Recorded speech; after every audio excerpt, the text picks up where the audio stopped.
중년 시기에 살을 빼는 게 정말 어려운데요. 예전에는 적은 양만 먹으면 살이 쭉쭉 잘 빠지지만 중년 이후로 넘어가면서부터는 대사량이 굉장히 저하가 되기 때문에 이렇게 적게 먹는 것만으로는 살이 정말 안 빠지죠. 자, 그래서 어떻게 해야 하느냐? 칼로리만 너무 따지시기보다는 아침 식사로 어떤 식품을 선택하느냐에 따라서 그날 하루에 식단의 성공 여부가 좀 결정될 수가 있는데요. 연예인 최하정 씨도 아침 메뉴로 를 드신다고 하는데요. 만드는 방법은 간단합니다.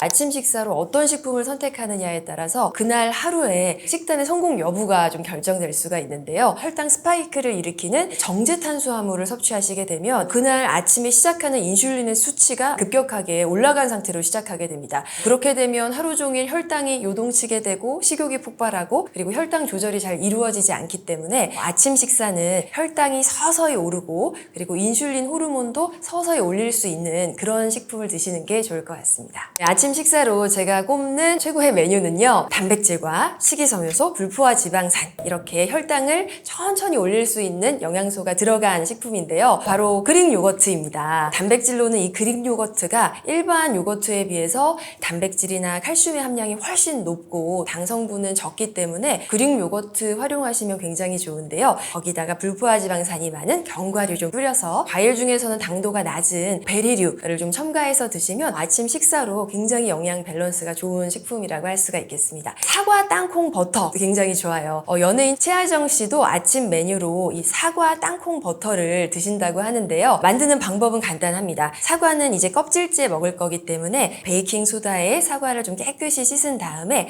아주 얇게 저며주시고요. 거기다가 올리브유를 한 티스푼 이렇게 뿌려주시고 사과 위에 땅콩 버터를 바르면은 너무 많이 먹게 돼서요. 딱 내가 먹을 만큼만 한 종지에다가 한 큰술 얹어주시면 됩니다. 그리고 비타민 C, K, 칼륨 등이 풍부해서 영양적으로도 좋고요. 사과에 약간의 당 성분이 있긴 한데 땅콩 버터가 잡아줄 수 있습니다. 땅콩 버터의 단백질, 불포화 지방산 성분이 이 사과의 혈당 수치가 빠르게 올라가는 걸 또 잡아주기 때문에 같이 드시면 굉장히 궁합이 좋은 아침 메뉴라 할 수 있겠습니다. 자, 그리고 또 하나 추천드리는 음식이 있는데요. 바로 계란입니다. 바쁜 현대인들이 아침을 거창하게 차려 먹기가 참 쉽지 않은데 그럴 때 간편하게 드시기 참 좋은 메뉴인 것 같아요. 작지만 이 계란 하나에 단백질이 6g이나 들어있고요. 칼로리는 또 85칼로리밖에 하지 않아서 부담 없이 아침 메뉴로 드시기가 좋은데요. 자, 여기에 단백질이 풍부하게 들어있죠. 그 중에서도 우리의 근육을 만드는 데 필수적인 류신이라고 하는 아미노산이 들어있는데요. 다이어트 할 때 가장 중요한 게 근손실 없이 근육이 빠지지 않고 체지방만 빼는 다이어트 하는 게 중요한데 류신이라는 아미노산이 우리 몸의 근육을 지키는 데 굉장히 중요한 역할을 합니다. 그리고 또 한 가지는 이 계란도 탄수화물 음식과 같이 먹었을 때 혈당이 빠르게 상승하는 걸 좀 잡아주는 역할을 하기 때문에 당뇨 환자분들도 이 계란을 활용하시면 좋을 것 같습니다. 이 아침이 특성상 이렇게 긴 공복 시간을 깨고 이제 먹는 식사다 보니까 우리 위장이 조금 민감해져 있을 수 있어서 소화되기가 어려운 음식을 드시기는 조금 힘드시죠. 자, 이럴 때 활용하시면 좋은 메뉴로 두부가 있습니다. 콩이 이제 소화 흡수율이 한 65%인 반면에 두부는 95%로 훨씬 더 흡수율이 좋습니다.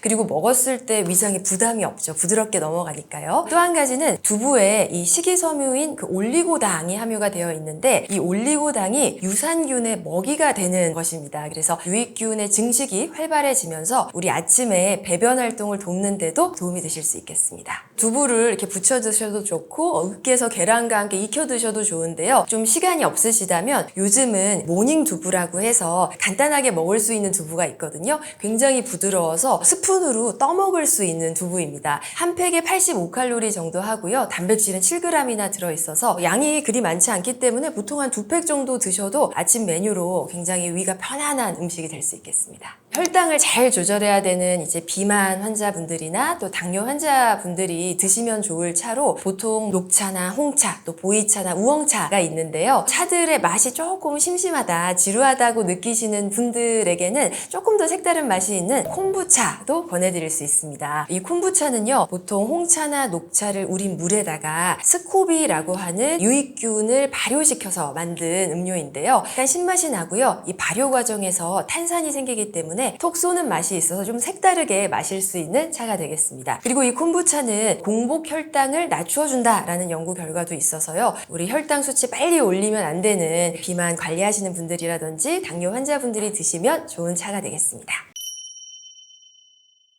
중년 시기에 살을 빼는 게 정말 어려운데요. 예전에는 적은 양만 먹으면 살이 쭉쭉 잘 빠지지만 중년 이후로 넘어가면서부터는 살이 정말 안 빠집니다. 나이가 들면서 성장 호르몬이 감소하니까 근육량이 점점 줄면서 기초대사량이 줄어서 그렇기도 하고요. 여성 호르몬 에스트로겐의 분비가 감소하면서 대사량이 굉장히 저하가 되기 때문에 중년 이후에는 이렇게 적게 먹는 것만으로는 살이 정말 안 빠지죠. 자, 그래서 어떻게 해야 하느냐? 우리가 중년 시기 때는 반드시 근육량을 올리고 대사량을 올리는 그 작업이 좀 뒷받침되어야 살이 잘 빠질 수가 있는데요. 그러기 위해서 가장 중요한 것은 단백질을 매 끼니에 잘 챙겨 드시는 것이 되겠습니다. 중년에 다이어트 하시는 분들은요, 칼로리만 너무 따지시기보다는 내가 하루에 얼마만큼의 단백질을 먹어야 근손실이 없이 다이어트를 할 수가 있고, 그러려면 매 끼니에 어떻게 나눠서 단백질을 먹어야겠다, 이런 계산을 하시는 게 훨씬 더 현명한 방법이 되겠습니다. 자, 그러면 이 근손실이 없는 다이어트를 하려면 하루에 어느 정도 양의 단백질을 먹어야 할까요? 계산하는 방법이 있는데요. 나의 몸무게에다가 1에서 운동 많이 하시는 분들은 1.5까지 곱하시면 하루 권장 단백질 섭취량을 계산하실 수 있습니다. 보통 60kg 여성분이시라면 최소량만으로 계산해 볼게요. 60 곱하기 1이니까 60g의 단백질을 하루에 섭취하시면 되는데요. 그런데 이 단백질을 한 번에 60g을 다 섭취하기는 참 쉽지가 않아요. 왜냐하면 단백질은 좀 소화 흡수하는 데 시간이 걸리는 영양소이기 때문이죠. 그래서 보통 권해드리는 것은 매 끼니에 나눠서 단백질을 섭취하시라고 권해드리는데, 한 끼에 20g 정도의 단백질을 섭취하시면 됩니다. 어려우시죠? 내가 20g을 먹으려면 도대체 어떤 음식을 얼마나 먹으면 되는 건가?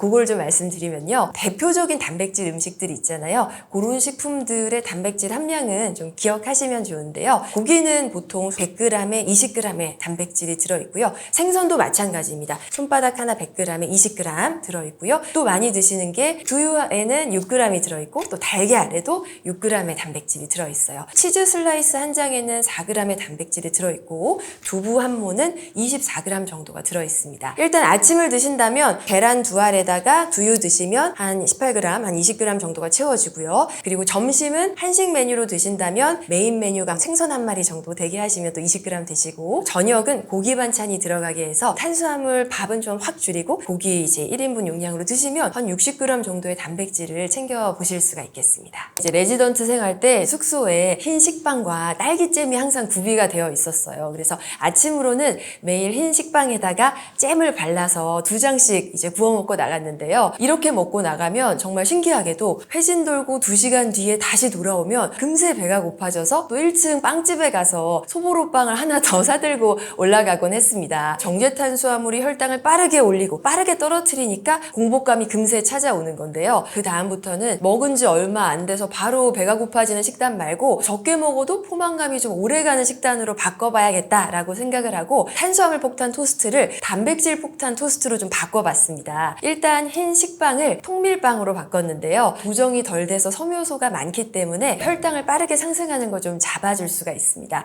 그리고 이 딸기잼에 설탕이 많죠. 땅콩 버터로 바꿔봤는데요. 볶은 땅콩에다가 이제 오일을 넣고 갈아서 만든 이 식품인데, 버터는 들어가 있지 않습니다. 이 땅콩을 갈아서 만든 거기 때문에 단백질이나 불포화 지방산의 함량이 굉장히 많아요. 포만감이 오래 갈 수가 있고요. 또 한 가지 장점은 이 탄수화물 음식의 혈당이 빠르게 상승하는 걸 좀 잡아주는 역할을 합니다. 이 땅콩 버터도 큰 한 스푼 이내로 드시는 정도는 다이어트에 도움이 되실 수가 있어요. 거기다가 단백질을 더 추가를 했는데요. 이제 계란 후라이에다가 치즈 한 장 올려서 단백질 폭탄 토스트로 만들어 먹기 시작을 했습니다. 2시간만 지나도 배가 고파지던 게 이렇게 먹었더니 점심 전까지 정말 든든해서 간식이 전혀 생각나지 않더라고요. 이렇게 아침 식단만 바꿔 먹음으로써 4-5kg 정도는 효과를 보았던 것 같습니다. 그래서 여러분도 이 아침 메뉴를 선정하실 때 꼭 단백질이 포함되게, 그리고 뭐 불포화 지방산이나 뭐 식이섬유소까지 포함되시면 더욱 좋을 것 같습니다. 이렇게 아침 메뉴를 잘 선정하시는 것도 중요한데요. 또 아침에 하면 좋을 생활 습관도 말씀드릴게요. 먼저 첫 번째는 아침에 일어나자마자 미지근한 물 마시기가 도움이 되실 수가 있는데요. 긴 공복 시간 동안에 수분이 좀 부족해지게 되죠. 그런데 신진대사를 원활하게 하려면 그때 물이 굉장히 필요합니다. 실제로 우리가 물을 한 500ml 정도 마셨을 때 1시간 동안 지방 연소율이 올라간다고 하니까요. 아침에 물 충분히 드시면 좋을 것 같고요. 또 한 가지는 다이어트 하실 때 변비가 오실 수 있는데 수분이 부족하면 변비가 오세요. 그래서 또 물을 많이 드시면 또 다이어트 중에 변비를 예방하는 효과도 있겠습니다. 두 번째로 권해드릴 수 있는 생활 습관은 아침에 일어나자마자 공복 몸무게 재기인데요. 생활하시면서 몸무게 참 많이들 재시죠. 그런데 진짜 나의 몸무게는 아침에 일어나자마자 화장실을 한번 다녀오셔서 체중을 재실 때 그게 진짜 나의 몸무게라고 보시면 될 것 같아요. 아침에 이렇게 매일 몸무게를 재주시면 나 어저께 많이 먹어서 이렇게 쪘네, 체중 올라갔으니까 오늘은 좀 식단을 좀 타이트하게 해봐야겠다, 나를 자극하게 되고 동기부여가 될 수가 있어서 체중을 이렇게 좀 체크해 주시는 습관은 좋은 것 같습니다. 간혹 체중에 대해서 강박적인 생각을 좀 가지고 계신 분들이 계세요. 그런 분들의 경우에는 체중 재는 게 굉장히 스트레스로 작용을 하실 수 있기 때문에 그런 경우라면 뭐 2주에 한 번, 4주에 한 번 몸무게가 어떤지 체크하는 정도로만 하시면 되겠습니다. 자, 그리고 마지막 세 번째 생활 습관은요, 아침에 햇빛 쐬기인데요. 햇볕을 많이 쐬면 비타민 D 합성이 많아지죠. 여러분, 비타민 D가 또 식욕을 억제하는 역할을 합니다. 그리고 아침에 햇볕을 많이 쬐면 멜라토닌의 분비가 많아지게 되는데요. 잠이 들게 하는 호르몬으로 낮에 햇볕을 쐬서 멜라토닌 분비를 증가시키면 꿀잠을 잘 수가 있습니다. 또 잠이 다이어트와 굉장히 연관이 많아서 잠을 충분히 주무실 때 우리 몸에서 대사가 많이 일어나요. 7에서 8시간 숙면을 하시면 이만큼의 대사가 일어나는데 4-5시간밖에 못 자면 요만큼밖에 대사가 안 되겠죠. 숙면을 하시는 것도 대사율이 높아지면서 저절로 살 빠지실 수 있는 길이 되니까요. 잠도 잘 챙겨보시면 좋겠습니다. 쌍둥이를 임신했을 때 제가 한 20kg 정도가 쪘었거든요. 출산하고 한 10kg는 저절로 빠졌는데 나머지 10kg가 정말 안 빠졌었어요. 복직을 해야 됐다 보니까 3개월 안에 다 빼야 됐었는데요. 출산한 후다 보니까 무리하게 막 굶는 다이어트, 너무 저칼로리 식단으로 식단을 할 수는 없었고요. 먹을 거는 먹으면서 하되 음식의 종류를 조절해서 다이어트를 하게 되었습니다. 다이어트 할 때 뭐도 먹지 마라, 뭐도 먹지 마라 하니까 너무 속상하시죠. 그런데 의외로 살찐다고 오해받는 억울한 음식들이 있습니다. 첫 번째는요, 비만도 하나의 질병입니다. 이 비만하게 되면요, 특히 우리 복부, 그 중에서도 내장 지방이 많이 쌓이게 하는데요. 내장 지방은 그냥 단순히 지방을 저장 역할만 하는 것이 아니라 굉장히 대사가 활발합니다. 그래서 이 지방이 혈중으로 녹아들면서 각종 고지혈증이라든지 고혈압, 당뇨 등의 혈관계통 질환을 유발할 수가 있고요. 또 혈관에 이런 지방이 더 많이 쌓이면 뭐 뇌경색이나 심근경색을 유발하기도 하는 등등의 위해성이 있습니다. 그뿐이 아니고 이 내장 지방은 또 하나의 내분비 기관처럼 작용을 해서 염증을 일으키는 물질들을 분비하게 되는데요. 이로 인해서 비만하면 우리 몸이 이제 만성 염증에 시달리게 되고요. 더 나아가서 이 염증이 암으로 진행하게 되는 경우도 있습니다. 실제로 이 비만과 관련된 암으로 남성분들이 잘 생기는 암으로는 대장암이나 전립선암이 있고요. 또 여성분들의 경우는 유방암이나 자궁 내막암, 그리고 난소암이 있습니다. 비만은 여러 가지 질병을 일으킬 수가 있기 때문에 하나의 질병임을 알고 좀 잘 관리하시는 것이 중요하겠습니다. 다이어트 할 때 여러분 뭐도 먹지 마라, 뭐도 먹지 마라 하니까 너무 속상하시죠. 그런데 의외로 살찐다고 오해받는 억울한 음식들이 있습니다. 첫 번째는요, 치킨인데요. 튀김옷이 있어서 칼로리가 높을 것 같죠? 맞습니다. 튀김옷이 있는 치킨은 좀 칼로리가 높아서 피하시면 좋지만 구운 치킨도 많잖아요. 그래서 구운 치킨은 닭껍데기에 기름이 많으니까요. 껍질만 잘 떼고 드신다면 단백질 풍부한 식품이 되실 수 있어서 치킨은 구운 치킨으로 활용하시면 다이어트에 도움이 되실 수 있습니다. 자, 그리고 두 번째는 타코인데요. 요즘도 항상 다이어트 할 때도 많이 활용을 하는데요. 굉장히 영양적으로 밸런스가 좋습니다.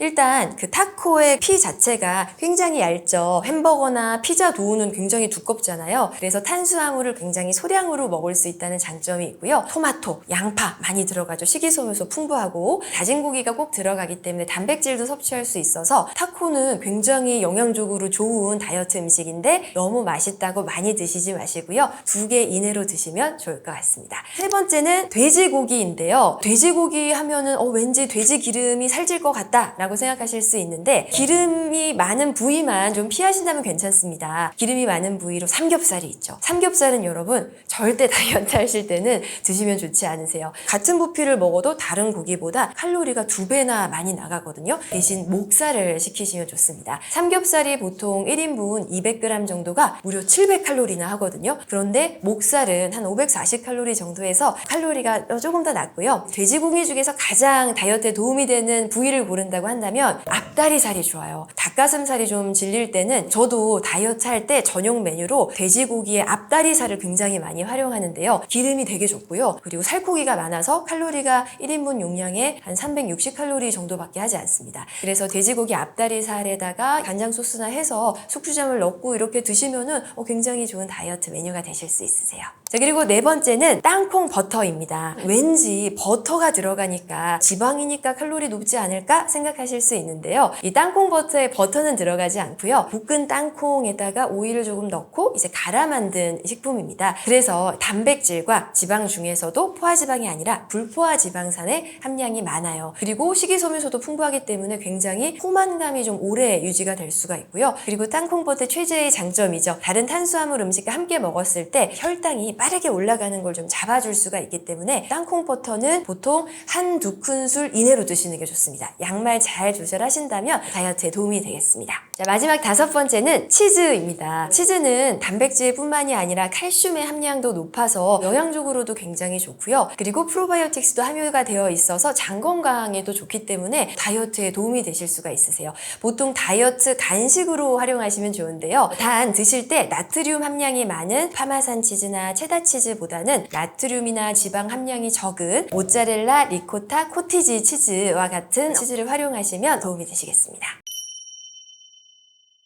반대로 살이 안 찔 줄 알았는데 의외로 살이 찌는 음식들도 있어요. 대표적인 것이 바로 고구마인데요. 결국은 탄수화물입니다.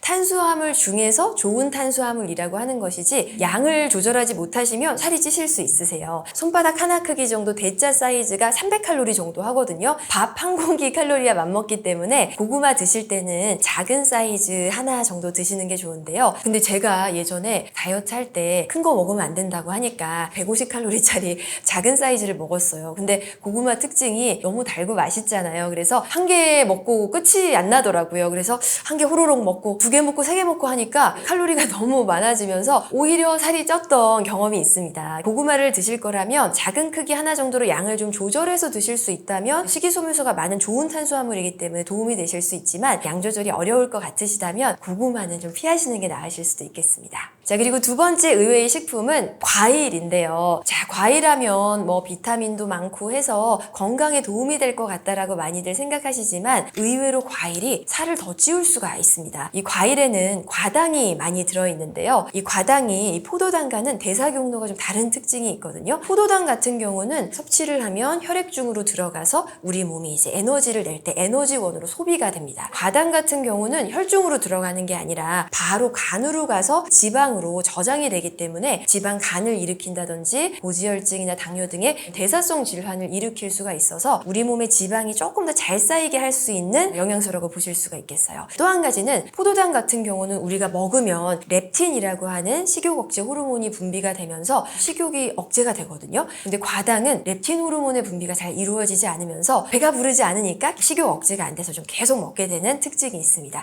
과일을 드신다면 내가 먹는 식사량을 약간 줄이면서 과일을 드시면 좋을 것 같고요. 먹을 밥 다 먹고 또 과일을 드시면 살 빠지는 데는 좀 어려움이 있을 수 있겠습니다. 한식을 많이 드시잖아요. 근데 이 한식을 드실 때 의외로 살찌게 하는 메뉴 여러분 알고 계시면 좋을 것 같아요. 최고의 칼로리 음식을 이제 순위를 매길 때 빠지지 않고 1위로 꼽히는 음식이 있어요. 바로 삼계탕인데요. 무려 1000칼로리가 됩니다. 보통 성인의 하루 권장 칼로리가 2000칼로리 정도 하는데 삼계탕이 무려 1000칼로리 하니까요. 반을 차지하는 많은 칼로리죠. 사실 닭이 들어가서 좋기는 한데 닭 껍질이 다 함께 들어가기 때문에 이 이 닭 껍질이 지방이어서 칼로리가 높거든요. 이 삼계탕을 살이 안 찌게 활용하실 거라면 집에서 조리를 하신다면 닭을 손질하실 때 껍질은 좀 떼고 손질을 하시면 좋고요. 닭을 끓이실 때 한번 물에 끓이시고 그다음에 그 물을 한번 버린 다음에 그리고 다시 한번 끓이시면 기름의 섭취량을 좀 줄여보실 수가 있습니다. 그리고 이제 삼계탕 집에 가서 드신다고 한다면 껍질을 떼고 드시면 좋고요. 국물은 다 드시지 않는 게 좋고, 그리고 요즘은 반계탕이라고 해서 반만 닭을 넣어서 파는 게 있으니까요. 반계탕 활용하시면 좀 칼로리 섭취는 줄여보실 수 있겠습니다.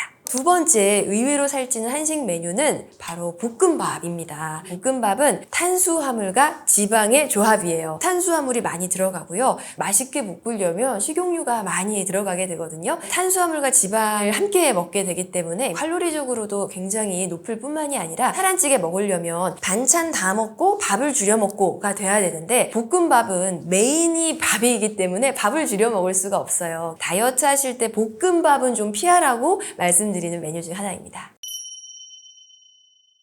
말은 이것도 드시지 마라 저것도 드시지 마라 이렇게 하지만 실제로 저도 다이어트 하다 보면 공복감이 막 몰려올 때가 있어요. 이 공복감을 현명하게 잘 대처를 해야 살을 빼는데 성공을 할 수가 있겠죠. 보통 저 같은 경우는요, 공복감이 제일 몰려오는 시기가 두 시기가 있는데요. 첫 번째 시기는 점심 먹고 저녁 사이에 오후 3시 정도가 굉장히 배가 고파지더라고요. 다이어트 딱 들어가게 되면 과자를 싹 다 치웁니다. 그리고 이제 허기를 달래기 위해서 포만감이 좀 오래가는 식품이죠. 단백질과 불포화 지방산이 많은 간식 메뉴로 단백질 쉐이크, 요즘은 이렇게 이제 팩에다가 낮게 포장된 게 있거든요. 일일이 타서 드실 그런 수고로움이 없기 때문에 그냥 팩만 하나 꺼내서 먹으면 돼서 그것도 굉장히 좋고요. 불포화 지방산이 많은 메뉴로는 또 한올 경과 꺼내서 먹으면 생각보다 이 단백질과 불포화 지방산이 식욕을 굉장히 떨어뜨리는 효과가 있어서 그거 하나 먹고 나면은 입맛이 뚝 떨어져서 저녁까지 다른 과자 간식을 좀 피할 수 있는 것 같습니다. 두 번째 시기죠. 저녁을 먹고 자기 전에 한 번 더 위기가 찾아오는데요. 자기 전에 배고플 때는 사실 간식을 먹으면 다음날 살이 찔 수밖에 없기 때문에 그때는 잘 버티는 게 중요하긴 한데요. 사실 근데 여러분, 우리가 진짜 배가 고프려면 저녁을 안 먹어야 진짜 생리적인 배고픔이 올 수 있는 거고요. 만약에 저녁을 잘 챙겨 드시고 배고픔이 오는 거라면 가짜 배고픔이라고 하죠. 그냥 심리적인 배고픔, 먹고 싶은 욕구가 생긴 거라고 보시면 되세요. 그럴 때는 간식을 드시기보다는 일단은 물을 한두 컵 막 마셔서 한 15분 정도 기다려 보시면 또 지나가거든요. 자기 전에 이런 가짜 배고픔이 찾아오신다면 물 한두 컵 드시고 좀 기다려 보시면 그 시간을 슬기롭게 지내 보내실 수가 있을 것 같습니다. 쌍둥이를 임신했을 때 제가 한 20kg 정도가 쪘었거든요. 출산하고 한 10kg는 저절로 빠졌는데 나머지 10kg가 정말 안 빠졌었어요. 근데 이제 제가 3개월 후에는 이제 복직을 해야 됐다 보니까 3개월 안에 다 빼야 됐었는데요. 초반에는 정말 쉽지가 않았습니다. 출산한 후다 보니까 무리하게 막 굶는 다이어트, 너무 저칼로리 식단으로 식단을 할 수는 없었고요. 먹을 거는 먹으면서 하되 음식의 종류를 조절해서 다이어트를 하게 되었습니다. 20kg을 다 뺄 때 꼭 했던 원칙은 탄수화물 적게 먹고 단백질 충분히, 그리고 식이섬유소 충분히 먹는 저탄수 고식이섬유 고단백질 음식으로 식단을 했습니다. 원래 이제 출산하고 나서는 미역국을 많이 먹으니까요, 미역국 다이어트를 초반에 했었는데요. 미역국 먹을 때 식이섬유소 굉장히 많기 때문에 포만감 큰데 단백질이 좀 부족하죠. 그래서 이 소고기를 많이 넣어가지고 고기 듬뿍 해서 단백질을 좀 보충해 주었고요. 대신 밥은 한 3분의 1에서 2분의 1 공기만 해서 먹었습니다. 굉장히 포만감이 오래 가면서도 살은 안 찌는 메뉴였기 때문에 미역국 다이어트를 많이 활용했던 것 같습니다. 그리고 또 한 가지는 출산하고 나서는 2시간마다 수유를 해야 하니까 밥을 따로 차려서 먹을 시간이 없더라고요. 냉장고에서 반찬통을 다 꺼내서 마구 먹고 있었습니다. 먹는 거는 뭐 나물 반찬에다가 뭐 고기 반찬 정도 먹는데 살이 안 빠지는 거예요.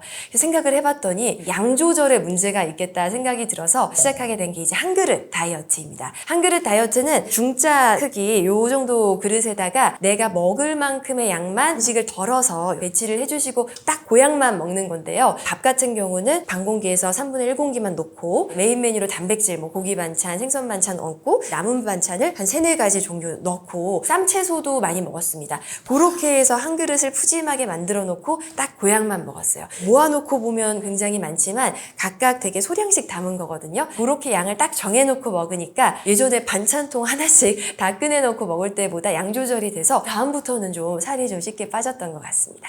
다이어트 할 때 절대 금지 식품이라고 머릿속에 확 박아놓은 음식들이 있는데요. 5가지입니다. 빵, 떡, 면, 과자, 분식 이 5가지인데요. 빵 종류, 흰색 밀가루로 된 정제 탄수화물이죠. 면도 이제 파스타 많이 먹었었는데 밀가루 면이 굉장히 안 좋습니다. 그래서 면 끊었고요. 떡 같은 경우는 굉장히 건강식으로 생각하시는 분들도 있지만 고밀도의 탄수화물이기 때문에 끊는 게 좋고요. 쟁여뒀던 과자 다 치웠고요. 마지막으로 분식을 꼭 끊었는데 제가 이 빵떡면 과자 분식 중에 분식을 따로 꼭 빼는 이유가 우리나라 분들이 분식을 굉장히 좋아하세요. 특히 그 떡볶이 사랑이 굉장하시잖아요. 근데 이 떡볶이 떡도 안 좋죠. 이 달고 맵고 짠 소스 자체도 굉장히 몸을 붓고 살찌게 만들기 때문에 꼭 끊어야 하는 메뉴로 이 떡볶이 순대 이것도 꼭 껴놨습니다. 그래서 머릿속에 빵떡면 과자 분식은 끊는다. 그건 탄수화물 덩어리다 라는 생각을 항상 가지고 있었던 것 같습니다.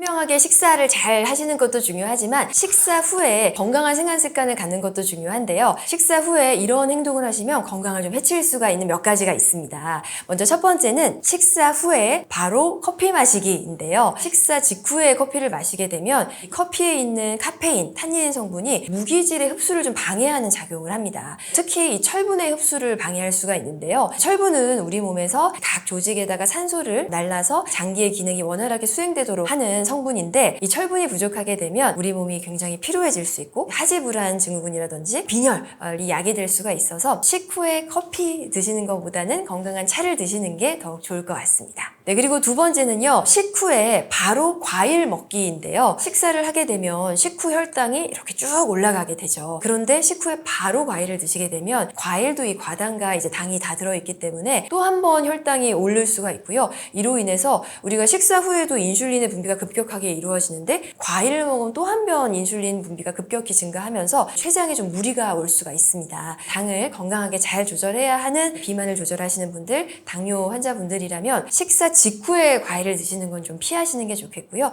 식후에 한 2-3시간 있다가 혈당이 떨어지고 나서 드시는 게 좋을 것 같습니다. 자, 그리고 마지막 세 번째는요. 식사 후에 바로 눕기. 굉장히 안 좋은 습관인데요. 식사하고 가벼운 산책을 해주시는 것이 도움이 됩니다. 근육이 수축과 이완을 하면서 근육이 혈당을 가져와서 쓰게 되거든요. 혈당의 수치가 좀 내려갈 수가 있습니다. 그런데 움직이지 않고 바로 누워 계시면 식후 혈당이 내려가지 않고 상승한 채로 좀 오래 있을 수가 있기 때문에 바로 누워 계시는 습관은 좋지가 않고요. 또 한 가지는 바로 누우면 또 역류성 식도염이 생길 수가 있으세요. 음식을 먹으면 음식물이 위장에서 소장까지 내려가는데 한 2시간 정도가 걸리는데요. 바로 누워버리면 음식이 내려가는데 소화 흡수의 시간이 더 많이 걸리게 됩니다. 그러면서 위산도 많이 분비가 되고 누워 있으니까 위산이 역류되는 그런 역류성 식도염도 유발될 수가 있어서 밥 먹고 나서는 여러분 누워 계시지 말고요. 가볍게 산책하는 정도의 운동하시는 게 도움이 되실 수 있겠습니다.